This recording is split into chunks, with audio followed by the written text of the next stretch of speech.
तो आपका स्वागत है हमारे इस यूट्यूब चैनल पर। अगर आप भी तैयारी कर रहे हैं आरआरबी जे और एसएससी जे 2025 के लिए, तो आपके लिए बहुत अच्छा वीडियो है। मैं ये आपको बताने वाला हूँ कि कैसे हमको तैयारी करना है, कहाँ से हमको रिसोर्सेज यूज करना है। ठीक है, मेरा नाम कुंदन कुमार है। मैंने भी 2 बार मैंने एसएससी जे का एग्ज़ाम दिया है, 2 बार मैंने मेंस का एग्ज़ाम भी दिया है। ठीक, इस बार मैं आरआरबी जे का भी एग्ज़ाम दे रहा हूँ। ठीक, जिसको भी मैंने दे चुका हूँ। इसका एग्ज़ाम दी जो 22 अप्रैल को हाल फिलहाल में हुआ था। अभी रिजल्ट नहीं आने वाला, क्योंकि आपको पता है कि शिफ्ट 2 का अभी एग्ज़ाम नहीं हुआ, जो कैंसिल हो गया था। ठीक है ना। अगर आप भी तैयारी कर रहे हैं एसएससी जे 2025 के लिए और आरआरबी जे 2025 के लिए, तो ये वीडियो आपके लिए यूजफुल हो सकती है। तो चलिए स्टार्ट करते हैं। तो जैसा कि हमको पता है कि एसएससी जे और आरआरबी जे दोनों होने वाले हैं 2025 में। ठीक है, तो हम दोनों का तैयारी कैसे करेंगे, है ना, उसके बारे में हम ये जानेंगे। मैं अपना एक्सपीरियंस शेयर करूँगा कि मैंने कैसे तैयारी किया, है ना। मैंने 2 बार तैयारी किया सीरियसली। जो मेरा एसएससी जे दोनों बार प्री क्लियर हुआ, बट कुछ मार्क्स से मेरा मेंस क्लियर नहीं हुआ है। ठीक है ना। मैं आगे अपना मार्क्स भी दिखाऊंगा कि मेरे मार्क्स कितने आए थे। ठीक है ना। चलिए तो स्टार्ट करते हैं आरआरबी जे और एसएससी जे को लेकर। देखिए, आरआरबी जे और एसएससी जे में दोनों में क्या होता है, 2 स्टेज का एग्ज़ाम होता है। ठीक है ना, जैसा कि आपको पता होगा। और आरआरबी जे और एसएससी जे में पहला स्टेज होता है जिसका नाम होता है सीबीटी 1। ठीक, सीबीटी 1 में देखा जाए तो आरआरबी जे और एसएससी जे में थोड़ा दोनों में अंतर है ना। आरआरबी जे जहां आपका फुली नॉन टेक एग्ज़ाम होता है, वही एसएससी जे आपका क्या होता है, नॉन टेक प्लस टेक दोनों होता है। एक मिनट, कलर चेंज कर लेते हैं। ठीक, क्या होता है, आरआरबी जे फुली नॉन टेक एग्ज़ाम होता है, जबकि आपका एसएससी जे में नॉन टेक और टेक दोनों एग्ज़ाम होता है। ठीक है ना। आरआरबी जे 100 मार्क्स का होता है और एसएससी जे 200 मार्क्स से होता है। ठीक है ना। हालांकि सिलेबस आपको इसके ऑफिशियल वेबसाइट पर जाइएगा तो वहाँ आपको मिल जाएगी। एसएससी पर जाइएगा तो आपका एसएससी जे का मिल जाएगा, और रेलवे पर जाइएगा तो आपको रेलवे का मिल जाएगा। ठीक, यहाँ मैं आपसे सिलेबस डिस्कस नहीं करने वाला, वो आप खुद कर लीजिएगा। ठीक है ना। जैसे कि आप देख सकते हैं फुली नॉन टेक में क्या क्या आता है, आपके जीके आता है, साइंस आता है, रीजनिंग आता है और मैथ आता है, जो 100 मार्क्स का होगा। ठीक है ना। इसमें ईच मार्क्स एक नंबर का होगा, और अगर आपका गलत होता है तो नेगेटिव मार्किंग होती है 1/3, ये आपको माइनस कर दिया जाएगा। ठीक है ना। अगर 3 गलत होता है तो 1 मार्क्स आपका चला जाएगा। इसमें क्या होता है, आपका 1 मार्क्स रहता है। ठीक है ना।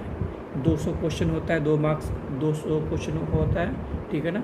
1 मार्क्स का होता है। ठीक, और 4 गलत पर 1 गलत हो जाता है ना, 1 मार्क्स चला जाता है, यानी 1/4 नेगेटिव मार्किंग का एग्ज़ाम होता है। ठीक है ना, जो इस लिहाजे से आपका ये थोड़ा ज़्यादा डेंजरस हो जाता है। ठीक है ना। अब एसएससी जे में क्या होता है कि 200 मार्क्स का एग्ज़ाम हुआ, जिसमें 100 मार्क्स का आता है आपका टेक्निकल और 100 मार्क्स का आता है नॉन टेक्निकल। तो नॉन टेक्निकल में 2 पार्ट होता है। ठीक है ना, इसमें रीजनिंग होता है और जीके होता है। बस एक्स्ट्रा आपको ऐसे आरआरबी जे में क्या देखने को मिल जाता है बेटा, मिल जाता है आपको मैथ। क्या मिल जाता है, सॉरी, मैथ मिल जाता है आपको देखने को। ठीक है ना। अब आगे बढ़ते हैं। अब स्टेज 2 का बात करते हैं। आज आरआरबी जे और एसएससी जे में, जिसको सीबीटी 2 का एग्ज़ाम होता है, अगर आप क्वालिफाई कर लेते हैं पहला एग्ज़ाम, तो आपको सीबीटी 2 में बैठने का आपको मौका मिलेगा। ठीक, इसमें आरआरबी जे और एसएससी जे में देखिए, आरआरबी जे और एसएससी जे में दोनों में क्या होता है, बस एक ही अंतर है कि आपको एसएससी जे में केवल और केवल टोटल क्वेश्चन आपको टेक्निकल पूछे जाएंगे। टोटल फुल्ली टेक्निकल एग्ज़ाम होगा, जबकि आरआरबी में ऐसा नहीं है। आरआरबी में आपको क्या देखने को मिलेगा, इसमें 150 मार्क का क्वेश्चन होगा, जिसमें आपका टेक्निकल और नॉन टेक्निकल दोनों देखने को मिलेगा। टेक्निकल की बात करें तो एसएससी जे और आरआरबी जे का सिलेबस ऑलमोस्ट सेम है, कुछ ही टॉपिक डिफरेंस आएगा, पर ज़्यादा डिफरेंस नहीं रहता है। दोनों आपका सिलेबस सेम रहेगा, बट एक्स्ट्रा क्या आपको इसमें मिल जाएगा, नॉन टेक मिल जाएगा। क्या मिल जाएगा, नॉन टेक मिल जाएगा। तो अब सवाल आता है, जो आपको देखिए इसमें नॉन टेक में क्या क्या आ रहा है वो दिया हुआ है। तो सवाल आता है कि हम सीबीटी 1 का प्रिपेयर कैसे करें, दोनों एग्ज़ाम के लिए, है ना। दोनों एग्ज़ाम का सीबीटी 1 का प्रिपरेशन कैसे करें, ये तो आपको भी पता था, जो ऊपर वाला बताया है ना। अब आता है कि मैंने कैसे प्रिपेयर किया था, आप कैसे प्रिपेयर कर सकते हैं। अगर आप बहुत दिन से तैयारी कर रहे हैं या आप अभी जस्ट तैयारी करना चाहते हैं, ऐसे यूट्यूब पर आपको बहुत सारे अच्छे अच्छे टीचर भी मिल जाएंगे जो आपको अपना स्ट्रेटजी बताएंगे, ठीक है ना। बट ये मैं अपना शेयर कर रहा हूँ जिससे मैंने अपना खुद का अपनाया था कि हाँ मैं जो भी किया था वो मैं आपको बताऊँगा, जो मेरे को हेल्पफुल लगा था एग्ज़ाम में। मैं बस थोड़ा सा भी और एक्स्ट्रा ऐड करूँगा जो मैं अभी खुद करने वाला हूँ, ठीक है ना। हाँ, क्वेश्चन आता है क्या दोनों एग्ज़ाम को एक साथ प्रिपेयर कर सकते हैं या एक साथ टारगेट कर सकते हैं? बोले कि यस, क्यों नहीं कर सकते हैं? क्यों नहीं कर सकते? क्यों नहीं कर सकते? मेरा जवाब है हाँ भाई, कर सकते हैं। क्योंकि देखिए, दोनों का अगर हम एग्ज़ाम की बात करते हैं प्री का, तो दोनों में लगभग आपका सेम है ना। बस एक्स्ट्रा आपको क्या मिल जाएगा, नीचे एक्स्ट्रा आपको क्या मिल जाएगा, आपको क्या मिल जाएगा, दोनों में कॉमन सब्जेक्ट क्या मिल जाएगा। देखिए, एसएससी जेईई और आरआरबी जेईई के लिए आपको जीके पढ़ना ही पड़ेगा, नो डाउट आपको जीके पढ़ना ही पड़ेगा। जीके नहीं पढ़ोगे तो आपका सिलेक्शन नहीं होगा। सेकंड, रीजनिंग पढ़ना ही पड़ेगा। तो अगर आप जीके तैयार करते हो, रीजनिंग तैयार करते हो, तो आरआरबी जेईई और एसएससी जेईई, एसएससी जेईई का तो आप 100 मार्क्स का कंप्लीट कर लोगे रीजनिंग और जीके पढ़कर। और आरआरबी जेईई के लिए आपको क्या पढ़ना पड़ेगा, रीजनिंग और जीके तो पढ़ ही रहे हो, एक्स्ट्रा आपको मैथ पढ़ना पड़ेगा। याद रखिएगा, जनरल अवेयरनेस में ही करेंट अफेयर आ जाएगा, है ना, करेंट अफेयर आ जाएगा, करेंट अफेयर आ जाएगा एंड साइंस का पोर्शन आ जाएगा, याद रखिएगा, ठीक है ना। तो ये आपको वहाँ पर हेल्पफुल कर जाएगा आपको एसएससी जेईई के लिए और आरआरबी जेईई के लिए।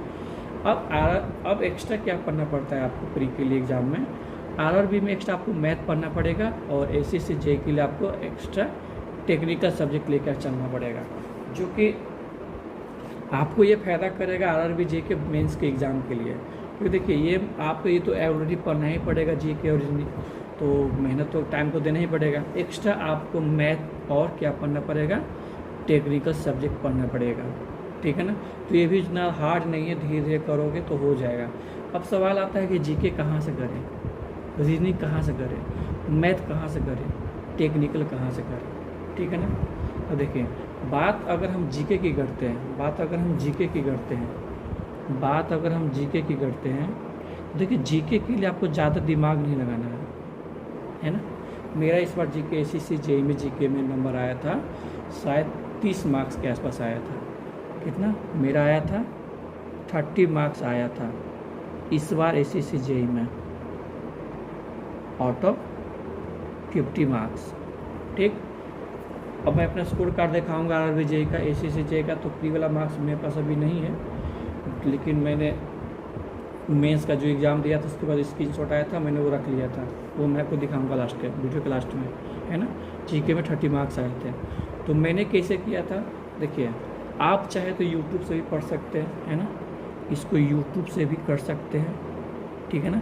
यूट्यूब से क्या होगा, एक परमार एसएससी परमार सर का क्लास आता है, परमार एसएससी या एसएससी परमार नाम से कोई यूट्यूब चैनल है ना, एसएससी, वहाँ से आप कंप्लीट कर सकते हैं, है ना।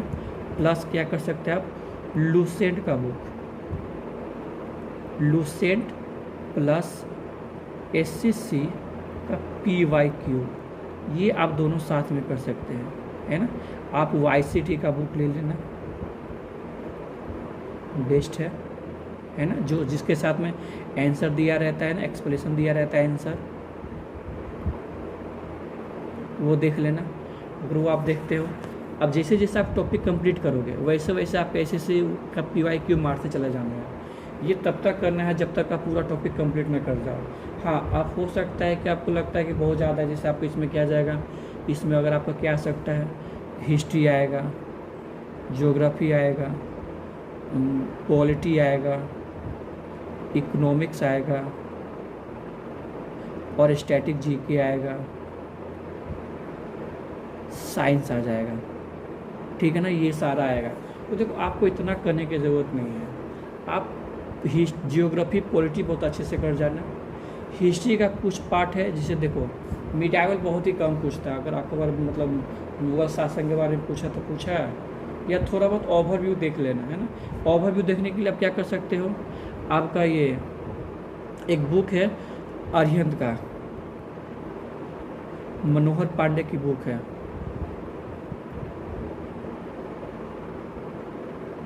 ना, पतली वाली है ना, 50 रुपये में आएगी, वो वाली आप बुक लेना। वहाँ से आप ऊपर ऊपर जो ओवरव्यू होता है मिडावल हिस्ट्री वगैरह वो देख लेना, है ना। आपका जो एशियन हिस्ट्री वो देख लेना। जो मॉडर्न हिस्ट्री वगैरह है ना वो आप लुसेंट से देख लेना, है ना। और क्वेश्चन लेकिन इससे लगाना, है ना। मिडावल हिस्ट्री हो चाहे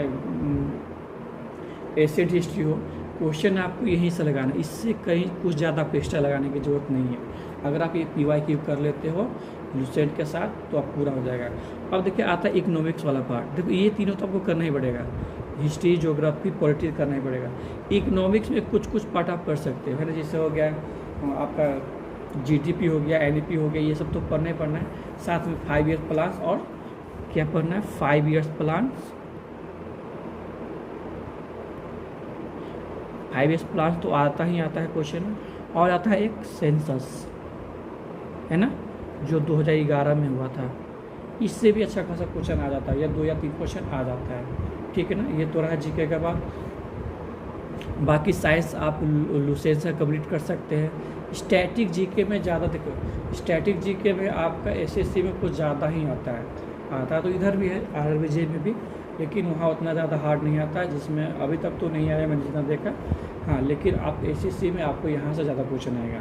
ज़्यादा क्वेश्चन मतलब कहे तो खेल जगत से, म्यूजिक वाले सिस्टम से, है ना, कौन सा घर आना है, ये सब क्वेश्चन ज़्यादा आते हैं, है ना। अभी खेल में भी आता है, कौन सा खेल कौन खेल शब्द किससे संबंधित है वो भी आएगा। फिर आपका कौन सा कप है जो, है ना, जो वर्ल्ड जो भी कप संबंधित है जिस खेल से, वहाँ से भी आता है। ये आपका हो जाएगा जीके वाला पार्ट। अब सेकेंड वाला पार्ट आता है आपका रीजनिंग वाला पार्ट। क्या आता है? रीजनिंग वाला पार्ट।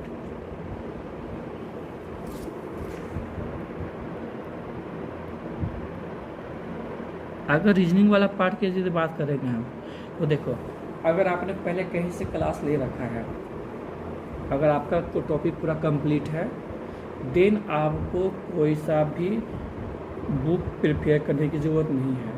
बस आप क्या करो, टेक्स्ट बुक पर जाओ, वहाँ पर जितने भी SSC का एग्ज़ाम हुआ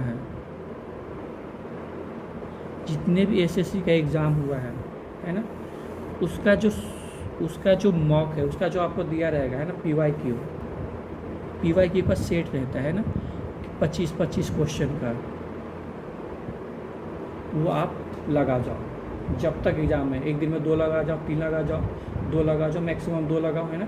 कि उसको आपको जब गलती होता है उसको भी देखने की ज़रूरत पड़ता है, टाइम लगता है, 1 से 2 आवर टाइम लगता है, ठीक है ना। 1 से 2 आवर टाइम लगता है उसको कंप्लीट करने में, उसको अच्छे से देखने में। तो वहाँ से आप डेली लगाओ, आपको ऑटोमेटिक, आपको जैसे 1-2 महीना होगा, आपको खुद पता चल जाएगा कि आपका स्पीड आया कि नहीं आया। मैंने तो ऐसे ही किया था, है ना। मैं बस एक बार यूट्यूब से पढ़ लिया था, टोटल कंप्लीट कर लिया था जितना भी टॉपिक था। फिर उसके बाद मैंने कोई एक्स्ट्रा बुक प्रिपेयर नहीं किया था। बुक मैंने लिया था बट उसको यूज नहीं किया। मैंने टेक्स्ट बुक गया, वहाँ से डेली सुबह का टाइम में पढ़ाई स्टार्ट करने से पहले डेली लगाता था वहाँ पर सेट, जितना भी PYQ था, SSC का, JEE का, CPO का, GD का, जितना भी था वहाँ सारा लगा डाला था। तो मेरे इसमें स्पीड आ गई थी और बेटर हो गया। अगर आपका टॉपिक कंप्लीट नहीं हुआ है तो भाई क्या करो, आप सबसे पहले उस टॉपिक को कंप्लीट करो, कहीं से भी करो। XYZ टीचर, बहुत सारे टीचर है यूट्यूब पर और सभी अच्छे पढ़ाते हैं, कोई बेस्ट नहीं है, कोई ख़राब नहीं है, सब अच्छे हैं, ठीक है ना। जो भी आपको जिसका लैंग्वेज पसंद आता है उसको उठा लो, अब बस उसी को उठाना। ऐसा नहीं कि ये देख रहे वो देख रहे, नहीं, उसको आप कंप्लीट करना, तब आपका सारा अच्छा होगा। और जब आप ऐसे करते रहोगे ना तो आपको पता चल जाएगा कि आपके लिए कौन सा टॉपिक ज़्यादा हार्ड लग रहा है। जैसे ज़्यादातर बच्चों को क्या हार्ड लगता है रीजनिंग में, तो आपको हार्ड लग सकता है आपका एनालॉजी, है ना, जो नंबर एनालॉजी वगैरह होता है थोड़ा हार्ड पड़ जाता है। सिटिंग अरेंजमेंट, ये सब क्वेश्चन क्या होता है, वो थोड़ा ट्रिकी क्वेश्चन आते हैं, आपको दिमाग लगाना कि जो पड़ जाता है। तो ऐसे क्वेश्चन आप ज़्यादा से ज़्यादा प्रैक्टिस करना, आपका यहाँ से रीजनिंग ख़त्म हो जाएगा। जीके ख़त्म हो गया, रीजनिंग ख़त्म हो गया। अब आते हैं मैथ के लिए। तो मैथ के लिए भी आपको देखिए SSC JEE लेवल का, SSC JEE में तो नहीं आता है, बट आपको SSC लेवल का नहीं करने का जरूरत पड़ेगा। अगर आप रेलवे का सिर्फ तैयारी कर रहे हो तो आपको SSC लेवल का आपका मैथ नहीं आता उसमें, है ना। कॉन्सेप्चुअल क्वेश्चन आता है आपको, मतलब थोड़ा सा, अगर आप थोड़ा सा भी आप 10th लेवल का अच्छे से स्टूडेंट हो गए तो आपसे ऐसे भी बन जाएगा।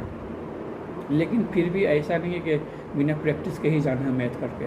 मैथ के लिए आप क्या करो, कुछ नहीं, आपका जाओगे तो टीचर है अपने एसएससी के, यूट्यूब पर आप जाना, और अभी क्या है, यूट्यूब पर जाना और आदित्य रंजन सरकार, आदित्य रंजन सरकार क्लास डालना, वो पूरा का पूरा मैथ देख लेना, 60 या 70 वीडियो है, उसको देख लेना। और ज़्यादा फास्ट करने की जरूरत भी नहीं है, अगर एक दिन में आप एक वीडियो भी देखते हो विषय तो बेटर है, कोई दिक्कत नहीं है। आराम से सर का नोट्स बनाना और उसको, और साथ में जो जितना भी PYQ है रेलवे का वो सारा कर देना, वहाँ पर मैथ कंप्लीट हो जाएगा। ये सब आप यदि आप करोगे ना तो दिन में आपको इस पर कम से कम आपको लग जाएगा 4 से 5 घंटा, है ना, 4 से 5 आवर आपको देना ही पड़ेगा। और देखिए जीके भी आपको डेली पढ़ना है, रीजनिंग भी आपको डेली लगाना है, और मैथ भी आपको डेली लगाना है। ऐसा नहीं कि एक दिन जीके पढ़ रहे भी मैथ लगाना, नहीं। अगर आप डेली एग्ज़ाम के पर प्रैक्टिस आप पढ़ोगे ना तो फ़ायदा करता है, वहाँ भी करेगा यहाँ भी करेगा, आपका स्पीड बढ़ेगा और मेमोरी भी आपका तेज़ होगा। अब सेकंड आता है टेक्निकल कैसे करें, टेक्निकल कैसे करें। क्वेश्चन आता है कि टेक्निकल सब्जेक्ट को कैसे टैकल करें। देखिए टेक्निकल के लिए आप क्या कर सकते हैं, देखिए 2 तरह के बंदे होंगे, जो अभी प्रिपरेशन कर रहे होगा और जो पहले कर चुके होंगे।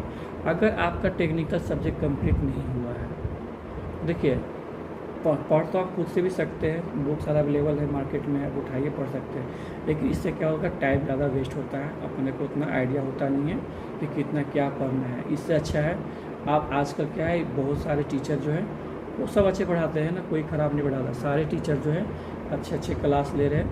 यूट्यूब पर भी आपको बहुत सारा मिल जाएगा फ्री कंटेंट, वहाँ पर जाइए, वहाँ पर आप वहाँ पढ़ सकते हैं।